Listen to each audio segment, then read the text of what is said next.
I think missing ADHD is a genuine Shakespearean tragedy because there's no disorder in psychiatry more treatable than ADHD. None. ADHD is one of the most impairing adult outpatient disorders seen in mental health clinics today. More impairing than anxiety disorders, depression, relationship problems, and other difficulties for which people seek outpatient treatment. Think of ADHD as a coward, a bully.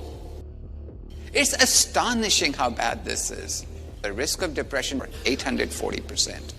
Look at anxiety, 1,000% higher. That is astonishing. An estimated 1 in 20 in North America has ADHD. 85% will carry it into adulthood. Research on adults with ADHD is dismal. ADHD is a disorder of the mind, highly stigmatized in culture. The societal cost of ADHD is significant. More likely to smoke, abuse cocaine, alcohol, become incarcerated. ADHD costs Canadians between $6 and $11 billion annually. What we feel, how we feel it, and how we express it are socially conditioned. Our emotions, our interactions with others, our responses are all processed through communication and language with others and ourselves. To have ADHD is to be deficient in the essential feature of the self, our ability to reflect. ADHD is a disorder of communication. I believe it's time to explore the conversation.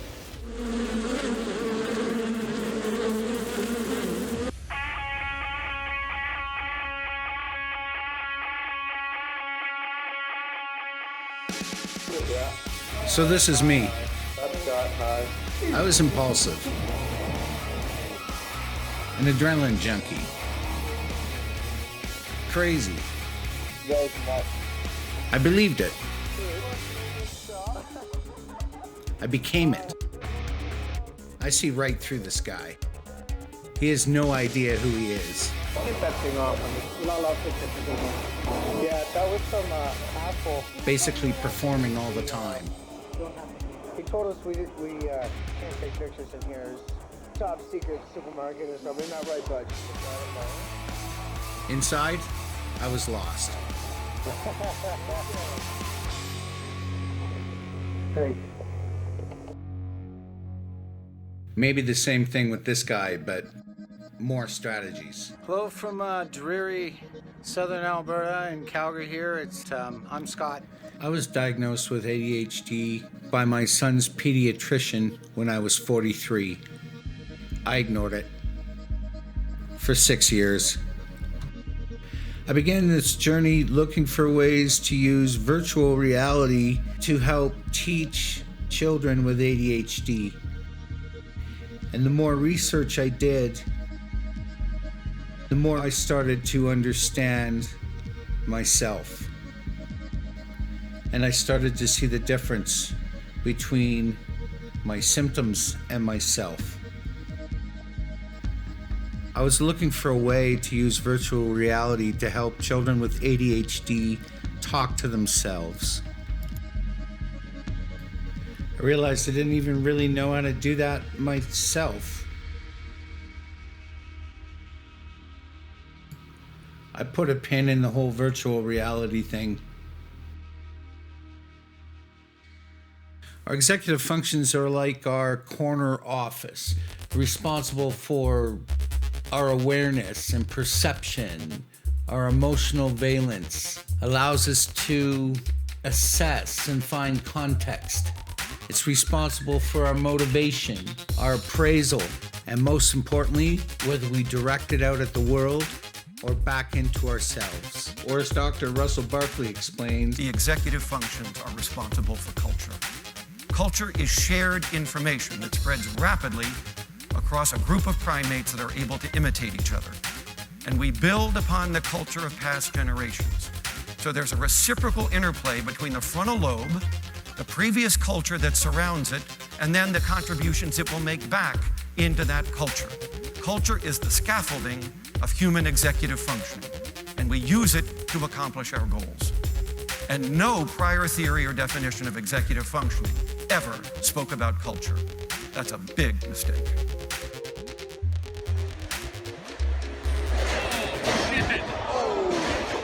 It's like everything at once, you know. What was I thinking?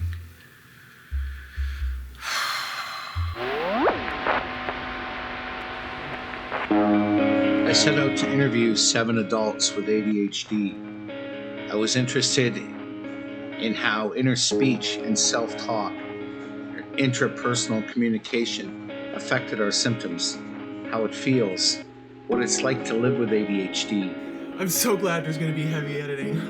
Holy shit. I'm gonna just lay it all out there. In a perspective of being 50, I look back and go, oh, what a clusterfuck my life was. It'd be really easy for me to start crying. That's fine. Let's get the Kleenex handy. Like, yeah, I just have constant thoughts going through my head, usually bad ones. I have a problem with this culture. How am I supposed to act? And what do normal people do? And how do normal people act? You know what I mean? Something is always difficult. So like you throw another wrench into it, I'm like, okay, now we got 4 wrenches.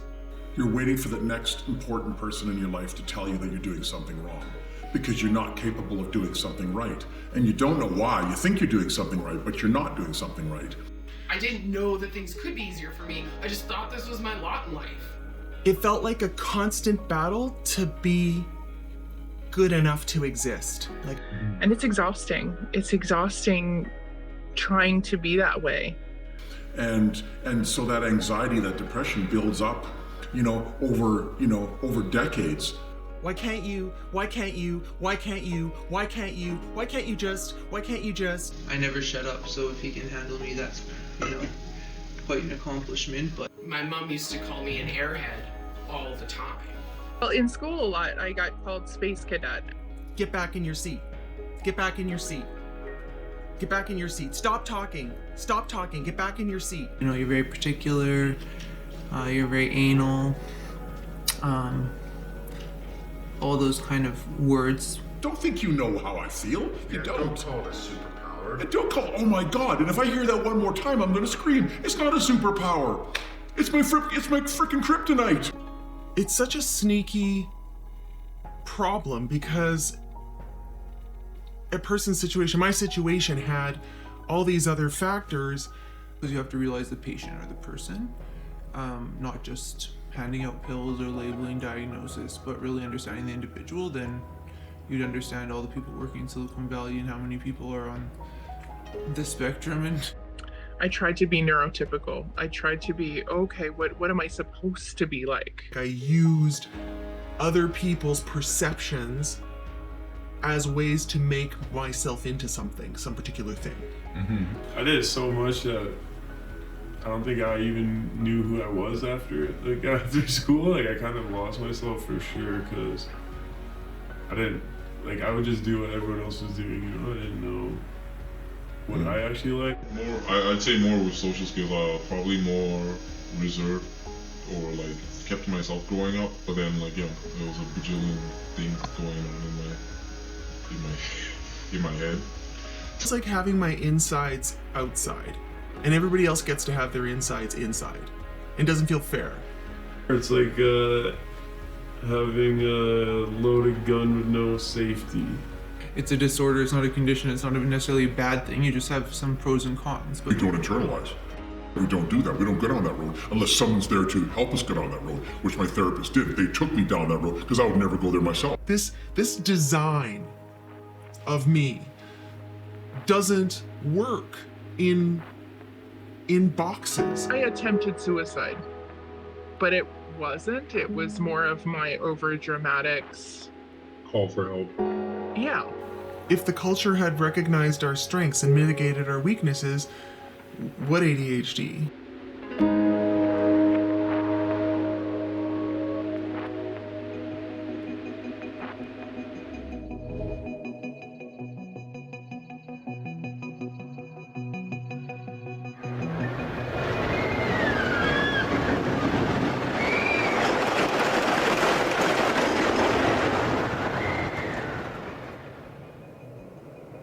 weird to dive into your vulnerability and analyze it. Overthinking, for me, when I find myself in this place, it's a constant stream, like the proverbial skipping record. It feels like outside time stops. So what are the three voices that I'm looking for here? Is this, how much of this am I doing to myself, and where is that coming from? Which mask? I'm like in a full-blown ADHD loop for 4 days. Replaying it in my mind again and again, and I can see it. I'm like, hey, you're replaying that shit in your mind, let it go. Is it helpful? Is it useful? It feels like I'm spinning or lost. I'm hiding. This is when ADHD is the hardest. I mean, I do know, I can see it. There's a feeling to it. There's this vibration that happens. Trying to slow things down, connect the dots. We need to look at ADHD differently, right? Through language, because that's how our inner speech works. The study examined ADHD as a matter of difference in temporal experience and rhythm and embodied experience of being out of sync. I am that way. She described me to myself. Primary metaphors are physical. They're part of your physical brain. So when I say my mind is racing, that's not an example. It's not like it's kind of like if your mind was raced, like if you were going fast. I mean, it's like, you ever go to an Indy race? Yeah. You ever stand? Yeah, like that. The idea was to talk to other adults with ADHD, to tell stories and to reflect. I wanted to try to understand the connections, to try and open up and explore how our inner speech drove us. I wanted to isolate our self-talk and look for gaps. Maybe the process of editing that reduction of self-speech could reveal something, show us a new path to context. I mean, it made sense that if cognition is based on the language, then looking for the missing meaning in our self-talk would be a logical place to start. I want to change everything.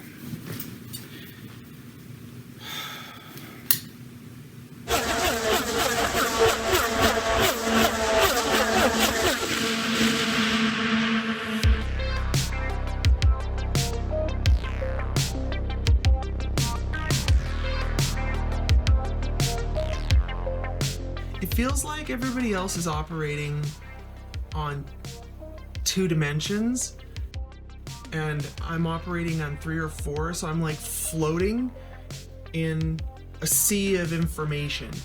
Always questioning, am I doing the right thing, saying the right thing, and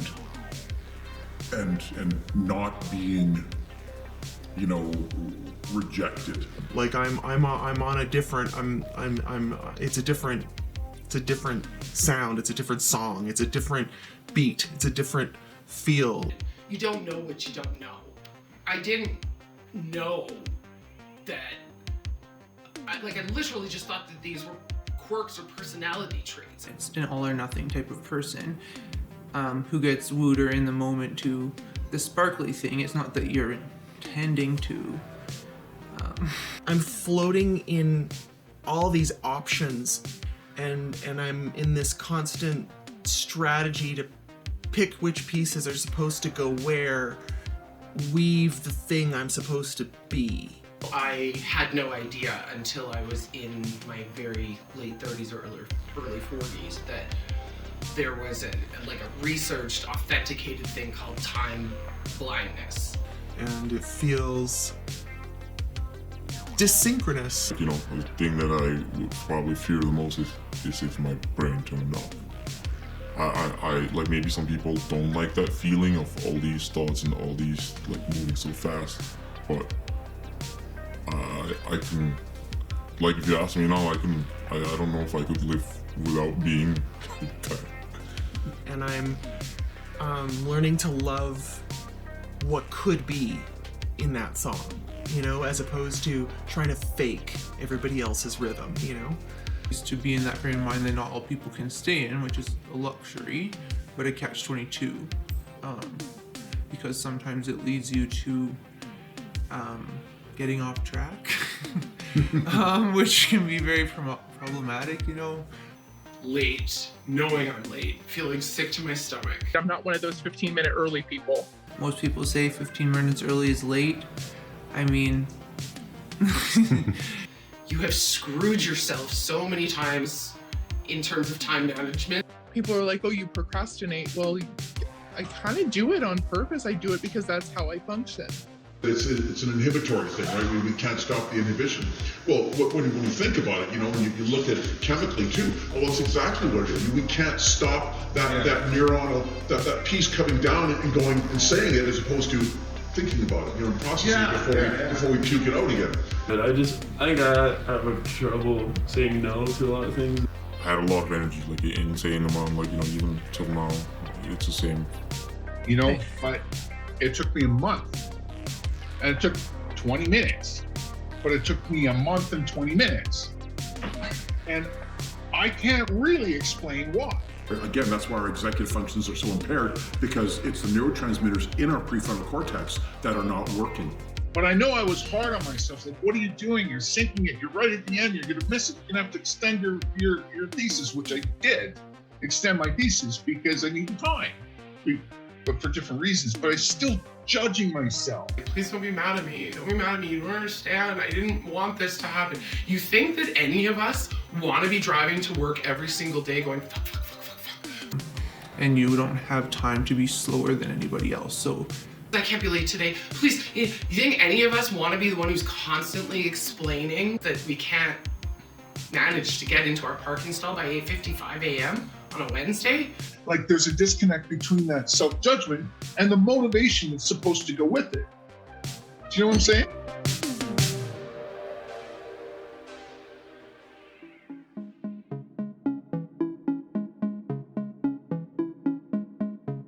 What is ADHD? And well, it's a neurobiological disorder of the prefrontal cortex, not having the proper, the proper neurotransmitters being released because they're picked up by the SSRI inhibitors, and you never have a chance to put up the stop sign and say, don't say that, don't think that, don't do that, don't go down that road. And so then you end up, that's your life for always busting through all of these little stop signs. And so, we're all dopamine addicts. Like, that's literally it. That is the root. Like, what's the root of ADHD? We're addicted to dopamine. Culture gives us those sort of set of beliefs. They're our perception, right? And when we see something, we compare that against our own authenticity, which is like self-reflection and, culture, and that the results of that those arguments, the master-slave dialectic. By 3 years of age, you get the Vygotsky system, and now you have two means of controlling your behavior: images and words. Those are going to lead to the third system. You are now going to use those images and words to create your own emotional state. You are no longer dependent on the environment around you for your emotions. And then finally, you will internalize your play, and it becomes the source of planning, creativity, innovation, and problem solving. So, where was I? ADHD, right there. Something about culture. Yes, so culture is that set of ideas, right? Like you get to the point where you want to believe. And who was it? I think maybe it was Peirce. So we're biologically driven to find that balance, to feel good about something. So what is a belief, really? Like, how do we get that?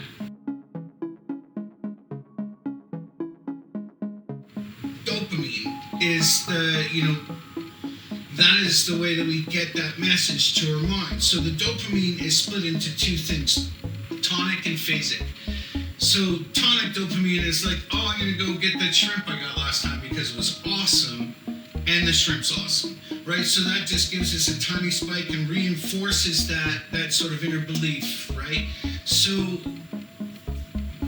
phasic is that, bam, all right, something isn't what we expected, and you get into that dialectic, and now we go, all right, that's dopamine comes down to the end of the thing and tries to transmit that, goes out into the receptors.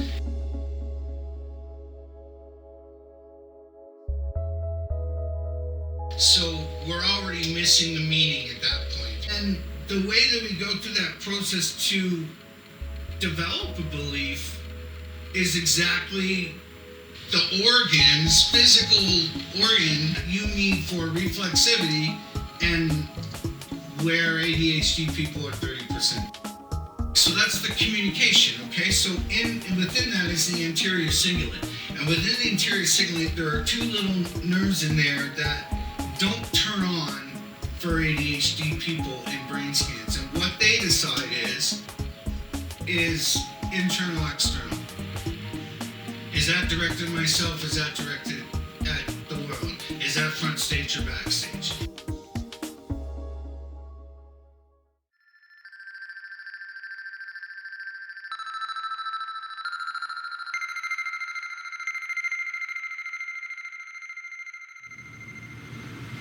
It's not lost on me that I have ADHD and I'm trying to interpret my experience as an adult with ADHD. I do want it to be weaved together artistically, and that's why I want to give it its time. But I don't want to push it out too far either, because I have other things I want to do with my life. Like autoethnography is an interesting thing. I look like that meme with all the papers and pieces of thread tied to my walls, except it's in here. I'm so glad you're having this experience. This level of introspection that I don't think I necessarily considered the effects of that in this process. Yesterday, you said tomorrow, so just do it! Like, I have 40 days to do this project. I'm going to worry about it, in 38 days. When I'm doing that, I know better. Like, I'm sitting on my couch, watching TV or playing guitar, looking at my stuff going, I should really, instead of scrolling through Reddit, I should be reading theory. But I'm not, because my brain won't let me until there's enough of that motivation to make me. 3, 2, 1, booster ignition, and liftoff. What I embodied as far as my identity in my career, it was like quick decision maker, good under pressure, shoots from the hip, like none of it was good planner, graded, And somebody needs to get this done in 30 minutes or less and it's brand new information, it's always gonna be me.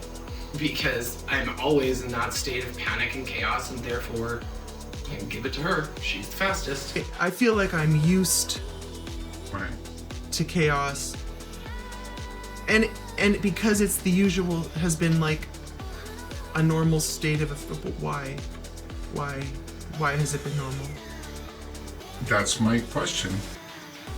Essentially, that anxiety is what we thrive on. When there's a deadline, we get better and better and better the closer the deadline comes, where other people panic and freak out. We need that deadline, and it needs to be close. Then we go, gotta get it done, and then we do. And so that is a very big piece of where we work.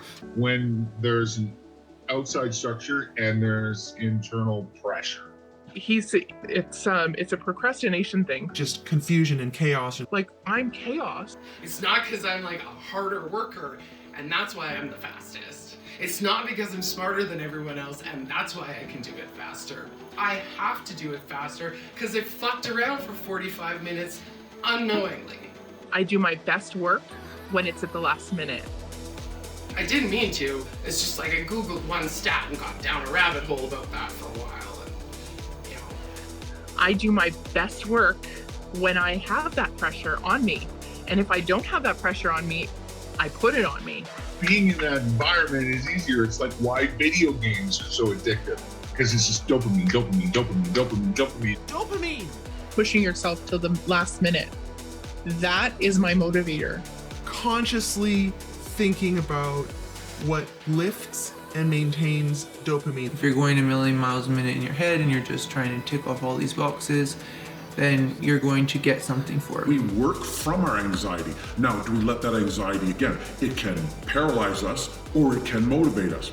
Let it motivate you. Anxiety is addictive, which is, I think, why we're constantly trying to find anxiety where there isn't any.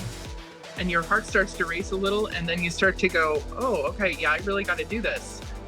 That's why I gravitated to things that could kill me. You know, like, because the adrenaline, the dopamine, sure, but the immediacy of riding a mountain bike down a mountain, you know? It's like you are right there in that moment. And that's where I love to live. And it's that adrenaline rush you get from it. It's unbelievable. And so everything from sleep strategies, diet changes, driving fast. Yeah, exercise in the morning, walking too close to the edge of the cliff. I go to Utah and I hang off the edge of cliffs, you know, upside down and want to walk down the cliff Batman style, you know, and you're going, okay, what are you doing? You know, going, it's just cool. Yeah, it's fun. Yeah. Everybody like a rush. People with ADHD love the rush. Just depends how you're going to get it. So, yeah. So if I were to ask you, as somebody that didn't have ADHD, what is having ADHD like?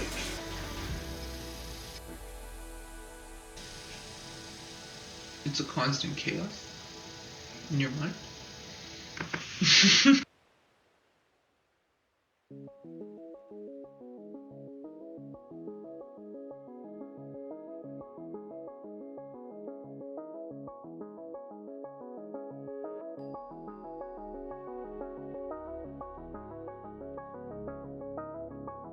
Here's the thing about acting out. Look at the phrase itself. It's a good English phrase. It has a very specific meaning.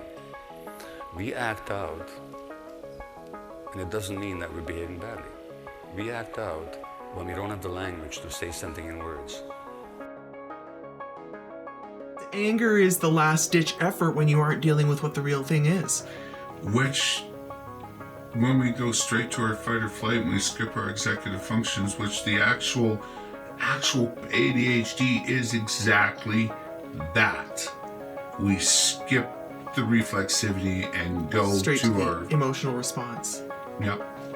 And emotional regulation is not just, oh, I'm overexcited and I can't control myself. It's also, I'm depressed, I'm angry, I'm closed in, I'm hiding.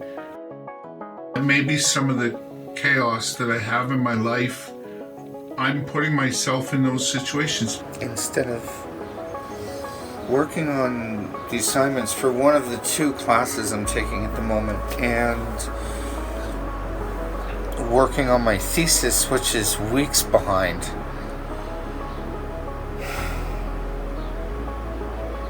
I chose to get up and have a cup of coffee and have an all-day fight with my ex-girlfriend.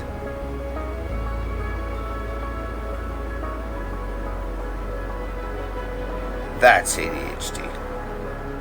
I think that when we're talking about like, oh, I said this horrible thing, or I reacted negatively to this thing, and I did this whole math in my head, and now I've said this thing to this person, and it's like the most, like, I got accused throughout my life of, you're always so negative, you always think the negative thing, you're always, and I think that's my inability to do that reflexive process internally. Yeah. I'm externalizing that. So it's like the first thought that comes into my mind, I voice it. You know, and I'm still dealing with that in my 50s. I'm still trying to figure out to not just argue. Because you want it to get fixed. You want to close the gap between I want you. it to stop. Yeah. And so I jump into action because I think that's always just how I've been.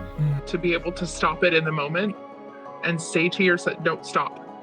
People have that ability. I know they do because I've seen it, but I don't have it. I'm learning how to have it. Anger, especially like rage, is addictive. You know, it can be very addictive to let it out because it just, you know, it's a purge almost. Yes, but then you regret what you do or say. Like the inability to like, it's like there's no lid. Like everybody else has a lid. You know, they go this far on how they feel and they hit some kind of lid and they're good. It's like, no, I mean, like, like it just, there's no top, right? Like that's great metaphor. Kids are acting out all the time, and our response is to control the behavior. We respond to the form of the message rather than to the content of it, and then we wonder why it doesn't work.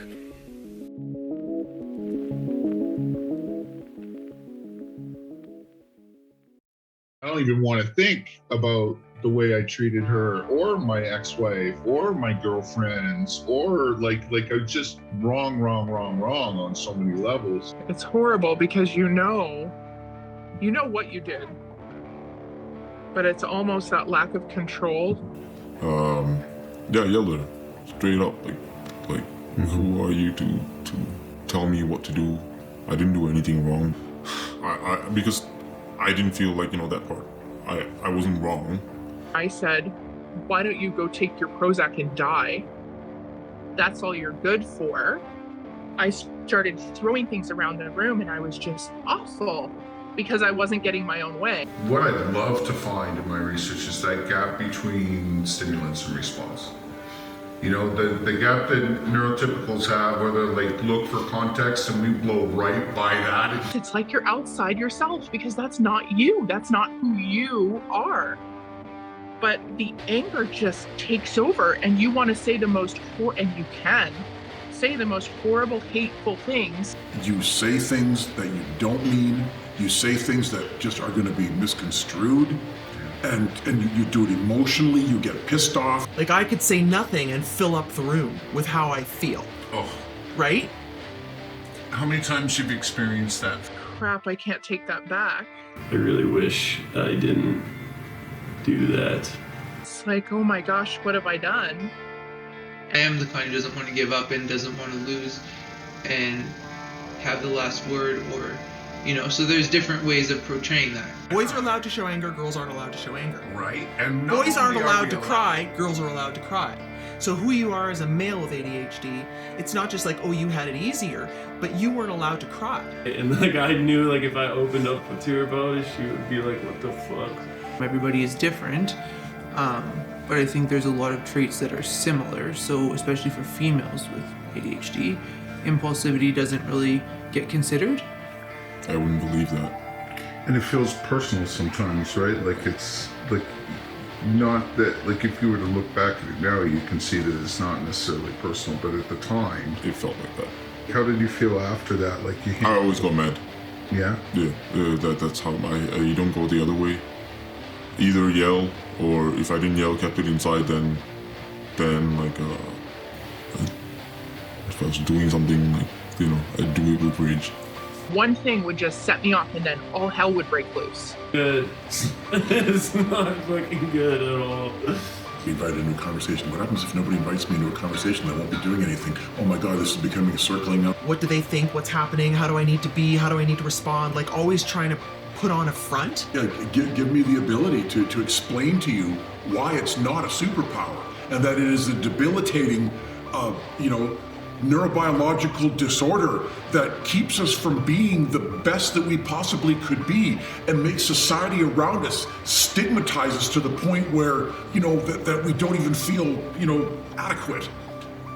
How is that a superpower? Of making it there in our head, but doing it anyway. So we get to watch ourselves, know how stupid this stupid shit is that we're doing, and do it anyway.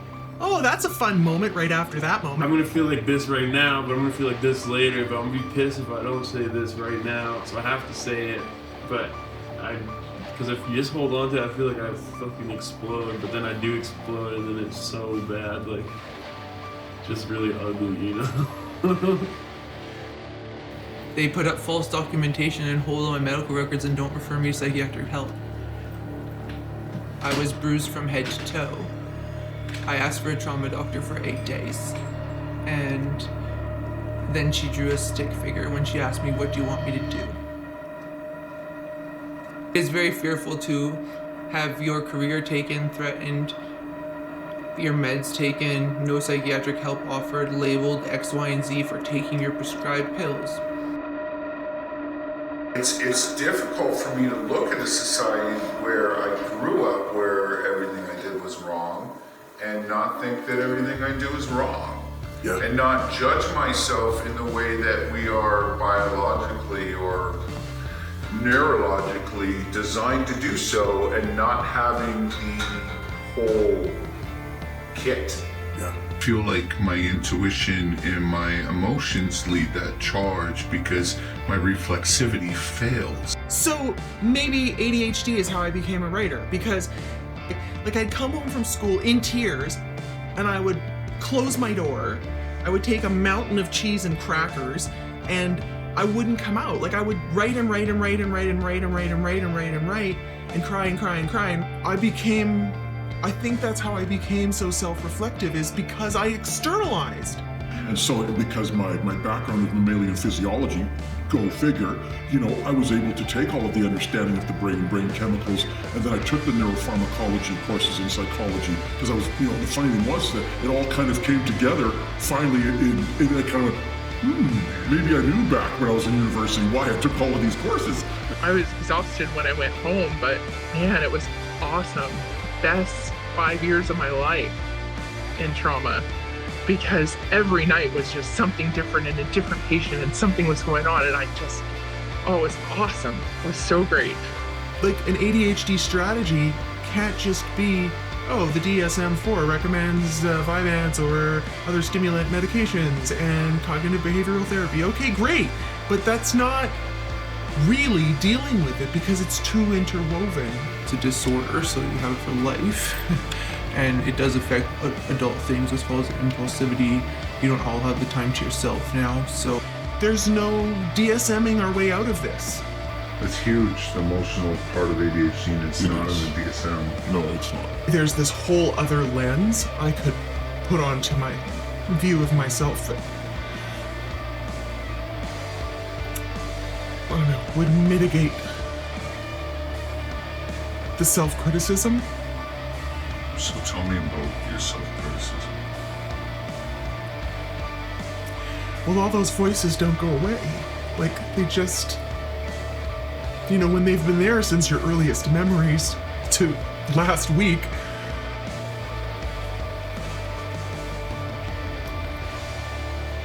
it's an exercise in learning how to not listen to your own mind.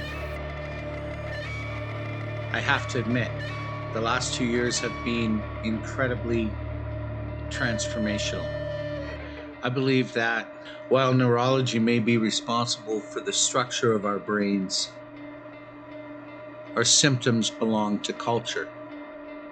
From experience to pattern recognition, expectations to beliefs, who we are, what we should do, when, where, and yet emotions are not considered. And the lived experience of an adult with ADHD is emotional and doubtful and conflicted.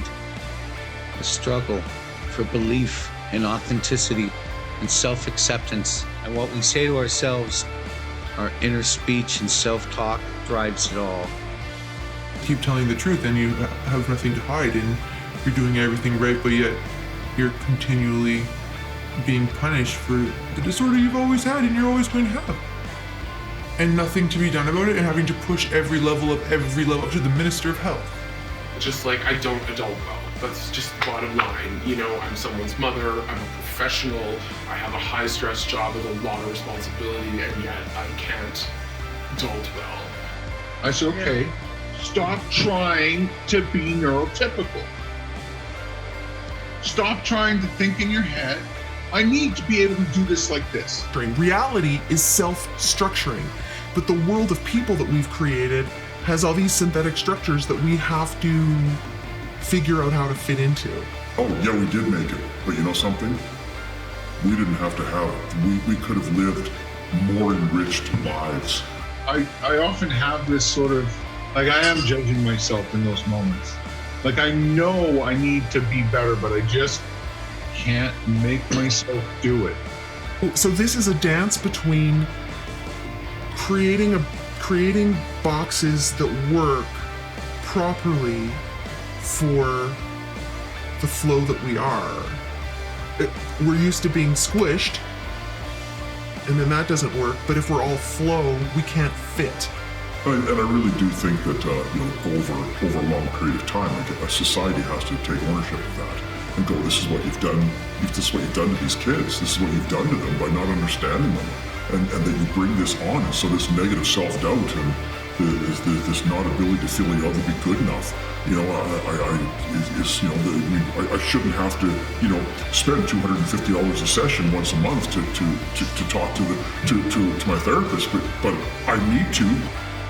Okay, I need some time. All right, I can't write my paper because I need to play guitar right now. Yeah. And not talk down to myself for that. Allow it. I do let myself live through it. Like, I let myself go, okay, well, I can't do it today. So I'm not gonna do it today, and I'm not gonna tell myself I'm a piece of shit. I'm just going to make it work. If I can affect anything about ADHD and help to change anything about ADHD, it'll be the way that we treat ourselves, the way that we talk ourselves in to being someone else.